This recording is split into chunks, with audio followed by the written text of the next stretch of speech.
एक बार की बात है। रोज की ही तरह बादशाह अकबर दरबार में बैठकर अपनी प्रजा की समस्याएं सुन रहे थे। सभी लोग अपनी अपनी समस्याएं लेकर बादशाह के सामने हाजिर हो रहे थे और तभी राघव व केशव नाम के दो पड़ोसी अपनी समस्या लेकर दरबार में आए। इन दोनों की समस्या की जड़ था इन दोनों घर के बीच मौजूद फलों से लबालब भरा आम का पेड़। मामला आम के पेड़ के मालिकाना हक को लेकर था। राघव कह रहा था कि पेड़ उसका है और केशव झूठ बोल रहा है। वहीं केशव का कहना था कि वह पेड़ का असली मालिक है और राघव झूठा है। पेड़ एक और मालिक दो का मामला बहुत उलझा हुआ था और दोनों में से कोई भी हार मानने को तैयार नहीं था। दोनों पक्षों की बातें सुनकर और सोच विचार करने के बाद बादशाह अकबर ने यह मामला अपने नवरत्नों में से एक बीरबल को सौंप दिया। मामले को सुलझाने और सच्चाई का पता लगाने के लिए बीरबल ने एक नाटक रचा। उस शाम बीरबल ने दो सिपाहियों से कहा कि वे राघव के घर जाएं और कहें कि उसके आम के पेड़ से आम चोरी हो रहे हैं। उन्होंने दो सिपाहियों को केशव के घर जाकर भी यही संदेश देने को कहा। साथ ही बीरबल ने कहा कि यह संदेश देने के बाद वो उनके घर के पीछे छिपकर देखें कि राघव और केशव क्या करते हैं। बीरबल ने यह भी कहा कि राघव और केशव को पता नहीं लगना चाहिए कि तुम उनके घर आम की चोरी की सूचना लेकर जा रहे हो। सिपाहियों ने बिल्कुल वैसा ही किया जैसा बीरबल ने कहा। दो सिपाही केशव के घर गए और दो राघव के घर। जब वो वहां पहुंचे तो उन्हें पता चला कि राघव और केशव दोनों ही घर में नहीं थे, तो सिपाहियों ने उनकी पत्नियों को यह संदेश दे दिया।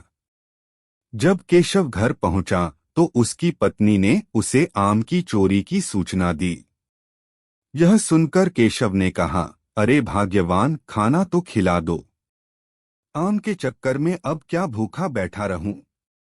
और कौन सा वह पेड़ मेरा अपना है? चोरी हो रही है तो होने दो, सुबह देखेंगे। यह कहकर वह आराम से बैठकर खाना खाने लगा।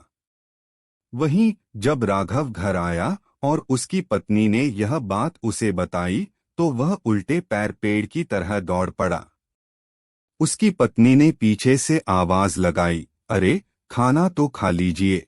जिस पर राघव ने कहा, खाना तो सुबह भी खा सकता हूँ, लेकिन अगर आज आम चोरी हो गए तो मेरे पूरे साल की मेहनत पर पानी फिर जाएगा। सिपाहियों ने दोनों के घर के बाहर छिपकर यह सारा नजारा देखा और वापस दरबार जाकर बीरबल को बताया। अगले दिन दोनों फिर से दरबार में हाजिर हुए। उन दोनों के सामने बीरबल ने बादशाह अकबर से कहा, जहां पनाह, सारी समस्या की जड़ वह पेड़ है। क्यों न हम वो पेड़ ही कटवा दें? न रहेगा बांस न बजेगी बांसुरी। बादशाह अकबर ने इस बारे में राघव और केशव से पूछा, इस बारे में आप दोनों का क्या ख्याल है? इस पर केशव ने कहा, हुजूर आपकी हुकूमत है, आप जैसा कहेंगे मैं उसे चुपचाप स्वीकार कर लूंगा। वहीं राघव ने कहा, मालिक, मैंने 7 वर्ष तक उस पेड़ को सींचा है। आप चाहें तो उसे केशव को दे दीजिए, लेकिन कृपा करके उसे कटवाएं न। मैं आपके आगे हाथ जोड़ता हूँ। उन दोनों की बात सुनकर बादशाह अकबर ने बीरबल की तरह देखा और कहा, अब आपका क्या कहना है बीरबल? इसके बाद बीरबल ने बादशाह को बीती रात का किस्सा सुनाया और मुस्कुराते हुए कहा, हुजूर, पेड़ एक और मालिक दो, ऐसा कैसे हो सकता है? कल रात हुई घटना और आज हुई इस बात के बाद यह साबित हो चुका है कि राघव ही पेड़ का असली मालिक है और केशव झूठ बोल रहा है। यह सुनकर बादशाह ने बीरबल को शाबाशी दी। उन्होंने अपने हक के खातिर लड़ने के लिए राघव को बधाई दी और चोरी करने व झूठ बोलने के लिए केशव को जेल में बंद करने का आदेश दिया। कहानी से सीख। एक पेड़ और दो मालिक कहानी से हमें यह सीख मिलती है कि परिश्रम किए बिना छल से किसी और की चीज चुराने का अंजाम बुरा होता है। एक बार की बात है, मुगल दरबार में बादशाह अकबर अपने दरबारियों के साथ किसी मुद्दे पर चर्चा कर रहे थे। उसी समय वहां एक किसान अपनी फरियाद लेकर आया और बोला, महाराज न्याय करो, मुझे इंसाफ चाहिए। यह सुनकर बादशाह अकबर बायले कि क्या हुआ? किसान बोला, महाराज मैं एक गरीब किसान हूँ। कुछ समय पहले मेरी पत्नी का निधन हो गया और अब मैं अकेला रहता हूँ। मेरा मन किसी भी काम में नहीं लगता है। इसलिए एक दिन मैं काजी साहब के पास गया। उन्होंने मन की शांति के लिए मुझे यहाँ से काफी दूर स्थित एक दरगाह में जाने के लिए कहा। उनकी बात से प्रभावित होकर मैं दरगाह जाने के लिए तैयार हो गया, लेकिन साथ ही मुझे इतने वर्षों तक मेहनत करके कमाए सोने के सिक्कों के चोरी होने की चिंता सताने लगी। जब मैंने यह बात काजी साहब को बताई तो उन्होंने कहा कि वह सोने के सिक्कों की सुरक्षा करेंगे और उसके वापस आने पर लौटा देंगे। इस पर मैंने सभी सिक्के एक थैली में डालकर उन्हें दे दिए। एहतियात के तौर पर काजी साहब ने मुझे थैली पर मुहर लगाने को कहा। बादशाह अकबर बायले, अच्छा तो फिर क्या हुआ? किसान ने कहा, महाराज मैंने मुहर लगाकर थैली उन्हें दे दी और दरगाह के दर्शन करने यात्रा पर चला गया। फिर जब कुछ दिनों बाद वापस आया तो काजी साहब ने थैली वापस दे दी। मैं थैली लेकर घर लौटा और उसे खोला तो उसमें सोने के सिक्कों की जगह पत्थर थे। मैंने इस बारे में काजी साहब से पूछा तो उन्होंने गुस्से में कहा कि तुम मुझ पर चोरी का इल्जाम लगाते हो। इतना कहकर उन्होंने अपने नौकरों को बुलाया और मुझे मार मार कर वहां से भगा दिया। किसान ने रोते हुए कहा, महाराज मेरे पास जमा पूंजी के नाम पर बस वही सोने के सिक्के थे। मेरे साथ न्याय करें महाराज। किसान की बात सुनकर बादशाह अकबर ने बीरबल को मामला सुलझाने के लिए कहा। बीरबल ने किसान के हाथों से थैली लेकर उसे अंदर से देखा और महाराज से थोड़ा सा समय मांगा। शहंशाह अकबर ने बीरबल को 2 दिन का समय दिया। घर जाकर बीरबल ने एक फटा हुआ कुर्ता अपने नौकर को दिया और कहा, इसे अच्छे से रफू करवा कर लाओ। नौकर कुर्ता लेकर चला गया और कुछ देर बाद उसे रफू करवा कर वापस आ गया। बीरबल कुर्ते देखकर खुश हो गए। कुर्ता इस प्रकार से रफू किया गया था कि मानो फटा ही न हो। यह देखकर बीरबल ने नौकर से उस दर्जी को बुलाकर लाने को कहा। नौकर कुछ ही देर में दर्जी को लेकर आ गया। बीरबल ने उससे कुछ पूछा और वापस भेज दिया। अगले दिन बीरबल दरबार पहुंचे और सैनिक से काजी व किसान दोनों को दरबार में लेकर आने का आदेश दिया। कुछ ही देर में सैनिक काजी व किसान को साथ ले आया। इसके बाद बीरबल ने सैनिक से दर्जी को भी बुलाने के लिए कहा। यह सुनते ही काजी के होश उड़ गए। दर्जी के आते ही बीरबल ने उससे पूछा, क्या काजी ने तुम्हें कुछ सिलने के लिए दिया था? तब दर्जी ने कहा, कुछ महीने पहले मैंने इनकी सिक्कों वाली थैली को सिया था। इसके बाद जब बीरबल ने जोर देकर काजी से पूछा तो उसने डर के मारे सब कुछ सच सच बता दिया। काजी ने कहा, महाराज मैं एक साथ इतने सारे सोने के सिक्के देखकर लालची हो गया था, मुझे माफ कर दो। बादशाह अकबर ने काजी को आदेश दिया कि वह किसान को उसके सोने के सिक्के लौटाए और साथ ही काजी को 1 वर्ष कारावास की सजा सुनाई। इसके बाद एक बार फिर सभी ने बीरबल की बुद्धि की भूरी भूरी प्रशंसा की। कहानी से सीख, कभी लालच नहीं करना चाहिए और न ही किसी के साथ धोखा करना चाहिए। गलत काम के बदले एक न एक दिन सजा जरूर भुगतनी पड़ती है। अकबर का साला हमेशा से ही बीरबल की जगह लेना चाहता था।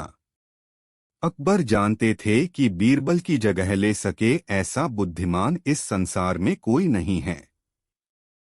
फिर भी जोरू के भाई को वह सीधी ना नहीं बोल सकते थे। ऐसा करके वह अपनी लाडली बेगम की बेरुखी मोल नहीं लेना चाहते थे। इसीलिए उन्होंने अपने साले साहब को एक कोयले से भरी बोरी दे दी और कहा कि जाओ और इसे हमारे राज्य के सबसे मक्कार और लालची सेठ दमडीलाल को बेचकर दिखाओ। अगर तुम यह काम कर गए तो तुम्हें बीरबल की जगह वजीर बना दूंगा। अकबर की इस अजीब शर्त को सुनकर साला अचंभे में पड़ गया। वह कोयले की बोरी लेकर चला तो गया, पर उसे पता था कि वह सेठ किसी की बातों में नहीं आने वाला, ऊपर से वह उल्टा उसे ही चूना लगा देगा। हुआ भी यही, सेठ दमडीलाल ने कोयले की बोरी के बदले एक ढेला भी देने से इनकार कर दिया। साला अपना सा मुंह लेकर महल वापस लौट आया और अपनी हार स्वीकार कर ली। अब अकबर ने वही काम बीरबल को करने को कहा। बीरबल कुछ सोचे और फिर बोले कि सेठ दमडीलाल जैसे मक्कार और लालची सेठ को यह कोयले की बोरी क्या मैं सिर्फ कोयले का एक टुकड़ा ही 10,000 रुपए में बेच आऊंगा। यह बोलकर वह तुरंत वहां से रवाना हो गए। सबसे पहले उसने एक दर्जी के पास जाकर एक मखमली कुर्ता सिलवाया, हीरे मोती वाली मालाएं गले में डाली, महंगी जूती पहनी और कोयले को बारीक सुरमे जैसा पिसवा लिया। फिर उसने पिसे कोयले को एक सुरमे की छोटी चमकदार डिब्बी में भर लिया। इसके बाद बीरबल ने अपना भेष बदल लिया और एक मेहमान घर में रुककर इश्तिहार दे दिया कि बगदाद से बड़े शेख आए हैं जो करिश्माई सुरमा बेचते हैं, जिसे आंखों में लगाने से मरे हुए पूर्वज दिख जाते हैं, और यदि उन्होंने कहीं कोई धन गाड़ा है तो उसका पता बताते हैं। यह बात शहर में आग की तरह फैली। सेठ दमडीलाल को भी ये बात पता चली। उसने सोचा जरूर उसके पूर्वजों ने कहीं न कहीं धन गाड़ा होगा। उसने तुरंत शेख बने बीरबल से संपर्क किया और सुरमे की डिब्बी खरीदने की पेशकश की। शेख ने डिब्बी के 20,000 रुपए मांगे और मोलभाव करते करते 10,000 में बात तय हुई। पर सेठ भी होशियार था। उसने कहा, मैं अभी तुरंत ये सुरमा लगाऊंगा और अगर मुझे मेरे पूर्वज नहीं दिखे तो मैं पैसे वापस ले लूंगा। बीरबल बोला, बिल्कुल आप ऐसा कर सकते हैं। चलिए शहर के चौराहे पर चलिए और वहां इसे जांच लीजिए। सुरमे का चमत्कार देखने के लिए भीड़ इकट्ठा हो गई। तब बीरबल ने ऊंची आवाज में कहा, ये सेठ अभी ये चमत्कारी सुरमा लगाएंगे और अगर ये उन्हीं की औलाद हैं जिन्हें ये अपना मां बाप समझते हैं तो इन्हें इनके पूर्वज दिखाई देंगे और गड़े धन के बारे में बताएंगे। लेकिन अगर आपके मां बाप में से किसी ने भी बेईमानी की होगी और आप उनकी असल औलाद नहीं होंगे तो आपको कुछ भी नहीं दिखेगा। और ऐसा कहते ही बीरबल ने सेठ की आंखों में सुरमा लगा दिया। फिर क्या था, सिर खुजाते हुए सेठ ने आंखें खोली। अब दिखना तो कुछ था नहीं, पर सेठ करे भी तो क्या करे। अपनी इज्जत बचाने के लिए सेठ ने 10,000 बीरबल के हाथ थमा दिए और मुंह फुलाते हुए आगे बढ़ गए। बीरबल फौरन अकबर के पास पहुंचे और रुपए थमाते हुए सारी कहानी सुना दी। अकबर का साला बिना कुछ कहे अपने घर लौट गया और अकबर बीरबल एक दूसरे को देखकर मंद मंद मुस्काने लगे। इस किस्से के बाद फिर कभी अकबर के साले ने बीरबल का स्थान नहीं मांगा। एक बार राजा अकबर और बीरबल किसी बात पर चर्चा कर रहे थे। तभी अकबर ने बीरबल से कहा कि बीरबल, हर 100 लोगों के पीछे एक अंधा व्यक्ति होता है। अकबर अब बीरबल से पूछते हैं कि बीरबल, तुम्हारी इसके बारे में क्या राय है। थोड़ा सोचकर बीरबल ने अकबर को उत्तर दिया कि महाराज, मेरे हिसाब से इस दुनिया में देखने वाले लोगों से अंधे लोगों की संख्या ज्यादा है। बीरबल का उत्तर सुनकर अकबर को आश्चर्य हुआ। अकबर ने बीरबल से कहा कि जब हम आस पास देखते हैं तो हमें अंधे से ज्यादा देखने वाले लोग दिखते हैं। इसका मतलब यही है कि देखने वाले लोगों की संख्या ज्यादा है। बीरबल ने कहा कि मैं आपको किसी दिन ये साबित करके बताऊंगा कि देखने वाले लोगों से अंधे लोगों की संख्या ज्यादा है। अकबर ने कहा, अच्छा ठीक है। उस दिन ये बात यहीं पर ही रुक गई। अकबर ये बात भूल भी गए। 3-4 दिन के बाद बीरबल एक रस्सी के चौपाए का एक चौखटा लेकर और कुछ रस्सियों की पोटली लेकर बाजार के बीच में जहां पर भीड़ थी वहां जाकर बैठ गए और उस रस्सी से चौपाए बांधने का काम शुरू कर दिया। बीरबल ने 2 मुनीमों को अपनी दाई और बाईं और कागज और कलम लेकर बिठा दिया। जो भी कोई बाजार से गुजरता वो बीरबल को देखकर आश्चर्य में पड़ जाता था और बीरबल से कुछ सवाल पूछने भी लगता था। एक आदमी आता है और फिर बीरबल से पूछता है कि आप क्या कर रहे हो। बीरबल बिना कुछ जवाब दिए अपनी बाईं और जो मुनीम बैठा था उसे कहता है कि तुम्हारे पास अंधों की जो सूची है उसमें इनका नाम लिख दो। थोड़ी ही देर में दूसरा आदमी बीरबल से पूछता है कि बीरबल साहब तुमने ये क्या आरंभ किया है। इसको भी कोई उत्तर नहीं दिया बीरबल ने और अपनी बाईं और जो मुनीम था उसे कहा कि तुम्हारी सूची में एक नाम और बढ़ा दो। तीसरा व्यक्ति आया और उसने बीरबल से पूछा कि बीरबल जी आप इतनी धूप में रस्सी से चौपाए क्यों बांध रहे हो। बीरबल इस बार भी इस व्यक्ति को कुछ नहीं बोला और अपनी दाई और जो मुनीम था उसे कहा कि तुम्हारी देखने वाले लोगों की सूची में इसका नाम लिख दो। इसके बाद भी एक आदमी आया और उसने बीरबल से पूछा कि अरे बीरबल जी आप चौपाए बांधने का काम क्यों कर रहे हो। बीरबल ने बिना कुछ उत्तर दिए अपनी दाई और जो मुनीम था उसे कहा कि अपनी सूची में एक नाम बढ़ा दो। इसी तरह पूरे दिन लोग वहां पर आते हैं और बीरबल से सवाल पूछते हैं। बीरबल बिना किसी को उत्तर दिए लोगों के सवाल के मुताबिक अपनी बाईं और दाई और के मुनीम को बोलकर सूची में नाम बढ़ाता गया। फिर बात फैल कर राजा अकबर के पास पहुंच गई। अकबर को भी बात जानने की जिज्ञासा हुई और वो भी बीरबल को मिलने के लिए खुद चलकर बाजार चले गए। अकबर ने बाजार में बीरबल को देखा और बीरबल से पूछा कि बीरबल अब ये क्या माजरा है, तुम ये क्या कर रहे हो। बीरबल ने बाकी लोगों की तरह ही अकबर को कोई उत्तर नहीं दिया और अपनी बाईं और जो मुनीम था उसे कहा कि अपनी अंधों की सूची में महाराज अकबर का नाम भी लिख दो। बीरबल की बात सुनकर राजा अकबर को आश्चर्य हुआ और गुस्सा भी आया और उन्होंने बीरबल से कहा कि तुम ये क्या बोल रहे हो।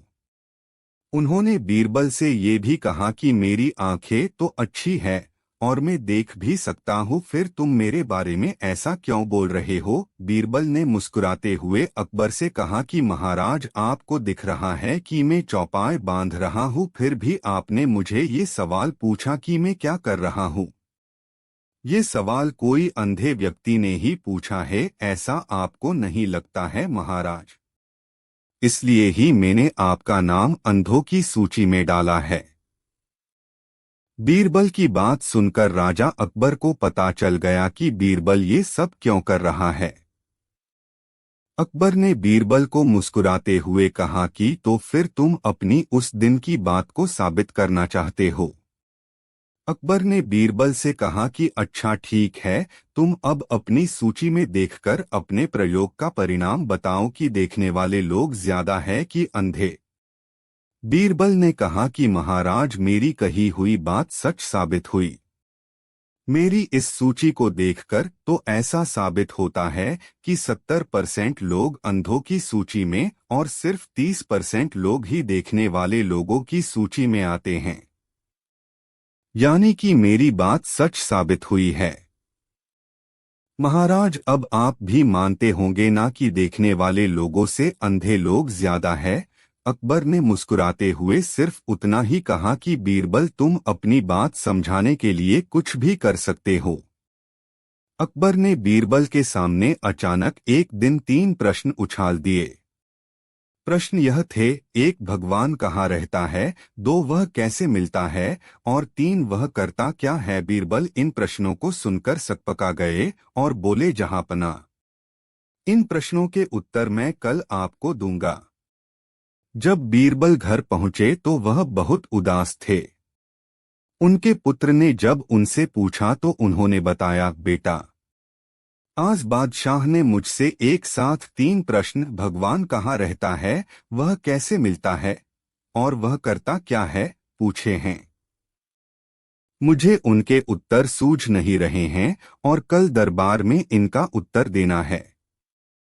बीरबल के पुत्र ने कहा, पिताजी, कल आप मुझे दरबार में अपने साथ ले चलना, मैं बादशाह के प्रश्नों के उत्तर दूंगा। पुत्र की हठ के कारण बीरबल अगले दिन अपने पुत्र को साथ लेकर दरबार में पहुंचे। बीरबल को देखकर बादशाह अकबर ने कहा, बीरबल, मेरे प्रश्नों के उत्तर दो। बीरबल ने कहा, जहां पनाह, आपके प्रश्नों के उत्तर तो मेरा पुत्र भी दे सकता है। अकबर ने बीरबल के पुत्र से पहला प्रश्न पूछा, बताओ, भगवान कहाँ रहता है। बीरबल के पुत्र ने 1 गिलास शक्कर मिला हुआ दूध बादशाह से मंगवाया और कहा, जहां पनाह, दूध कैसा है।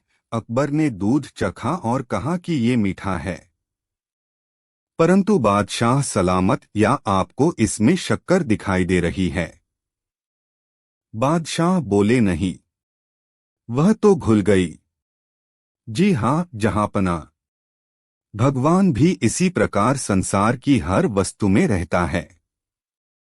जैसे शक्कर दूध में घुल गई है, परंतु वह दिखाई नहीं दे रही है। बादशाह ने संतुष्ट होकर अब दूसरे प्रश्न का उत्तर पूछा, बताओ, भगवान मिलता कैसे है। बालक ने कहा, जहांपनाह, थोड़ा दही मंगवाइए। बादशाह ने दही मंगवाया तो बीरबल के पुत्र ने कहा, जहांपनाह, क्या आपको इसमें मक्खन दिखाई दे रहा है। बादशाह ने कहा, मक्खन तो दही में है, पर इसको मथने पर ही दिखाई देगा। बालक ने कहा, जहांपनाह, मंथन करने पर ही भगवान के दर्शन हो सकते हैं। बादशाह ने संतुष्ट होकर अब अंतिम प्रश्न का उत्तर पूछा, बताओ, भगवान करता क्या है। बीरबल के पुत्र ने कहा, महाराज, इसके लिए आपको मुझे अपना गुरु स्वीकार करना पड़ेगा। अकबर बोले, ठीक है, आप गुरु और मैं आपका शिष्य। अब बालक ने कहा, जहां पनाह, गुरु तो ऊंचे आसन पर बैठता है और शिष्य नीचे। अकबर ने बालक के लिए सिंहासन खाली कर दिया और स्वयं नीचे बैठ गए। अब बालक ने सिंहासन पर बैठकर कहा, महाराज, आपके अंतिम प्रश्न का उत्तर तो यही है। अकबर बोले, क्या मतलब, मैं कुछ समझा नहीं। बालक ने कहा, झापना, भगवान यही तो करता है। पल भर में राजा को रंक बना देता है और भिखारी को सम्राट बना देता है। एक बार बादशाह अकबर ने बीरबल से पूछा, क्या तुम हमें 3 तरह की खूबियां एक ही आदमी में दिखा सकते हो। जी हुजूर, पहली तोते की, दूसरी शेर की, तीसरी गधे की। परंतु आज नहीं, कल। बीरबल ने कहा, ठीक है, तुम्हें कल का समय दिया जाता है। बादशाह ने इजाजत देते हुए कहा। अगले दिन बीरबल एक व्यक्ति को पालकी में डालकर लाया और उसे पालकी से बाहर निकाला। फिर उस आदमी को शराब का एक पैक दिया। शराब पीकर वह आदमी डरकर बादशाह से विनती करने लगा, हुजूर, मुझे माफ कर दो, मैं एक बहुत गरीब आदमी हूँ। बीरबल ने बादशाह को बताया, यह तोते की बोली है। कुछ देर बाद उस आदमी को एक पैग और दिया तो वह नशे में बादशाह से बोला, अरे जाओ, तुम दिल्ली के बादशाह हो तो क्या, हम भी अपने घर के बादशाह हैं, हमें ज्यादा नखरे मत दिखाओ। बीरबल ने बताया, यह शेर की बोली है, कुछ देर बाद उस आदमी को एक पैग और दिया तो वह नशे में एक तरफ गिर गया और नशे में ऊटपटांग बड़बड़ाने लगा। बीरबल ने उसे एक लात लगाते हुए बादशाह से कहा, हुजूर, यह गधे की बोली है। बादशाह बहुत खुश हुए। उन्होंने बीरबल को बहुत सा इनाम दिया। एक बार राजा अकबर के राज्य में एक अमीर व्यापारी को लूट लिया गया। दुखी व्यापारी मदद मांगने अकबर की अदालत में जा पहुंचा। अकबर ने डाकू को खोजने के लिए बीरबल से व्यापारी की मदद करने के लिए कहा। व्यापारी ने बीरबल को बताया कि उसे अपने एक नौकर पर शक है। व्यापारी से संकेत मिलने पर बीरबल ने सभी नौकरों को बुलाया और उन्हें एक सीधी कतार में खड़े होने के लिए कहा। जब उनसे डकैती के बारे में पूछा गया तो सभी ने उम्मीद के मुताबिक उससे इनकार कर दिया। बीरबल ने सभी को एक एक छड़ी पकड़ाई और कहा कि जिसने भी डकैती की है उसकी छड़ी कल तक 2 इंच बढ़ जाएगी और इस प्रकार डकैत का पता चल जाएगा। अगले दिन जब बीरबल ने सभी को बुलाया और उनकी छड़ी का निरीक्षण किया तो एक नौकर की छड़ी 2 इंच छोटी थी। व्यापारी ने बीरबल से पूछा कि आपको कैसे पता कि चोर कौन है, तो बीरबल ने कहा, यह बहुत ही आसान है। छड़ी के 2 इंच बढ़ने वाली बात से चोर डर गया और उसने अपनी छड़ी को 2 इंच काट दिया ताकि वो पकड़ा न जाए और इस प्रकार अपने ही जाल में फंस गया। कहानी से सीख। इस कहानी से हमें यह सीख मिलती है कि सत्य की हमेशा जीत होती है। एक दिन बादशाह अकबर ने अपने मंत्रियों के सामने एक अजीब सी पहेली प्रस्तुत की। बादशाह अकबर ने एक लाइन खींची गई और बादशाह ने पूछा, क्या आप में से कोई इस लाइन को बिना हाथ लगाए छोटा कर सकता है? मंत्री आपस में बात करने लगे कि इस रेखा को बिना हाथ लगाए कैसे छोटा कर सकते हैं। आज बादशाह को क्या हो गया है? उसी वक्त बीरबल वहां आते हैं और कहते हैं, जहां पनाह मैं यह कर सकता हूं। बादशाह कहते हैं, ठीक है बीरबल, अब तुम इस रेखा को छोटा करके दिखाओ तब मैं मानूं। अब बादशाह की खींची रेखा के समीप बीरबल एक उससे बड़ी रेखा खींच देते हैं और कहते हैं, देखा जहां पनाह, आपकी रेखा अब छोटी हो गई है। बादशाह ने यह देखकर बहुत खुश होते हैं और कहते हैं, बहुत अच्छा बीरबल, तुम्हारी बुद्धिमत्ता पर मुझे नाज है।